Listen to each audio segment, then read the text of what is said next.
Hey guys, it's Ross going on the Space Couch today. It's been 1 week since the UK general election, which if you're a politics junkie like me, that means there's only 4 years and 51 weeks to go until the next one. Here's a list of things you can look forward to in the fields of space exploration and sciencey techie stuff in the between now and then.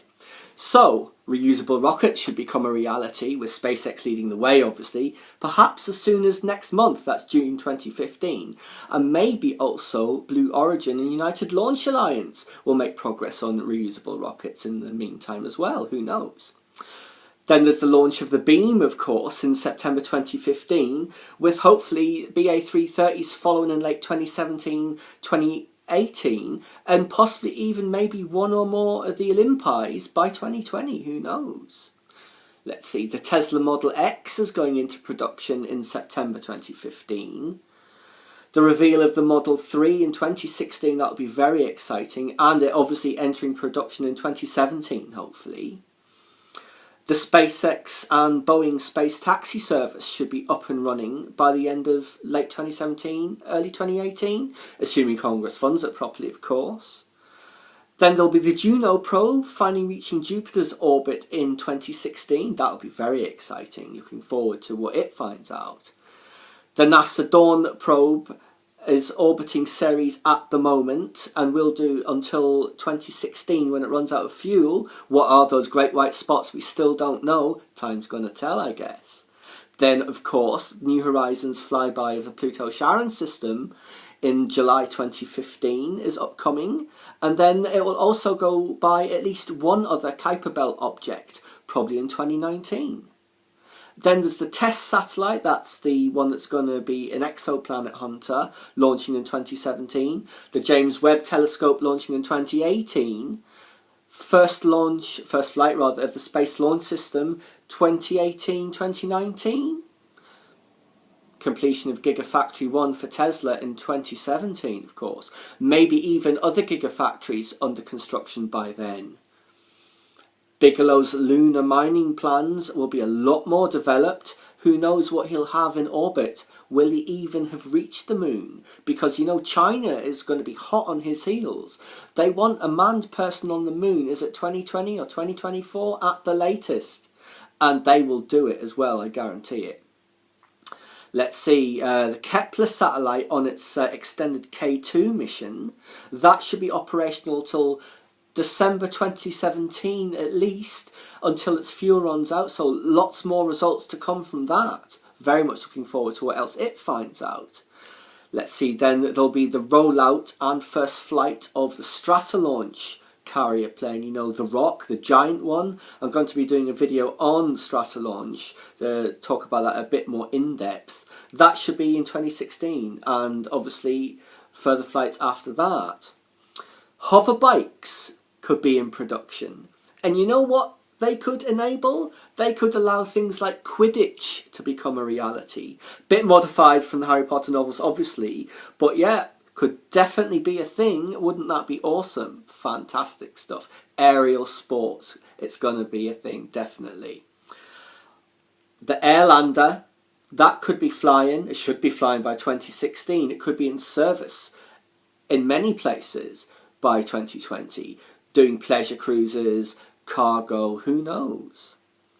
The plans for the Mars Colonial Transport will have been unveiled. That should be late 2015, early 2016. How far along construction will we be by 2020? The Skylon engines, they could be in production, although whether or not it'd be part of the Skylon space plane or some other craft, probably military, who can say? What about Russia's plans for their Mir 2 station? I know they're committed to the ISS until 2020, but I believe only the US is committed to 2024. I'm not sure if the Russians are committed to that yet. Those plans should have been unveiled by then either way. The Falcon Heavy, that should be in regular service, and the Dragon, obviously it'll be carrying passengers up to the ISS and possibly Bigelow habitats. But it could also be being used as a deep space exploration craft, an unmanned one, packed with instruments to explore other parts of the solar system, as well as running those ISS flights. The Gaia satellite, which launched in December 2013, will have completed its 5-year mission to map the galaxy. How Star Trek did that sound. Very much looking forward to the results from that. I can't believe it's been almost 18 months already and not a thing. It'll be very exciting when it does. I'll just have to contain myself. The NASA Mars 2020 lander should be on its way, approaching Mars. What will it find out? I don't know how much it will find out. Is it going to be stationary? But always exciting to have another robot living on Mars. Also, the United Arab Emirates has got a Mars plan, like the Indian one, the MOM mission. So they could have launched their probe to Mars by 2020. Who knows?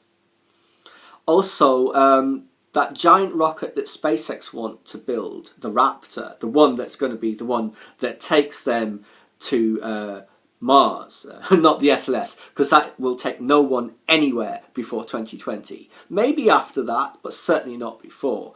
The Raptor, plans will have been revealed, could even be under construction, might even have flown.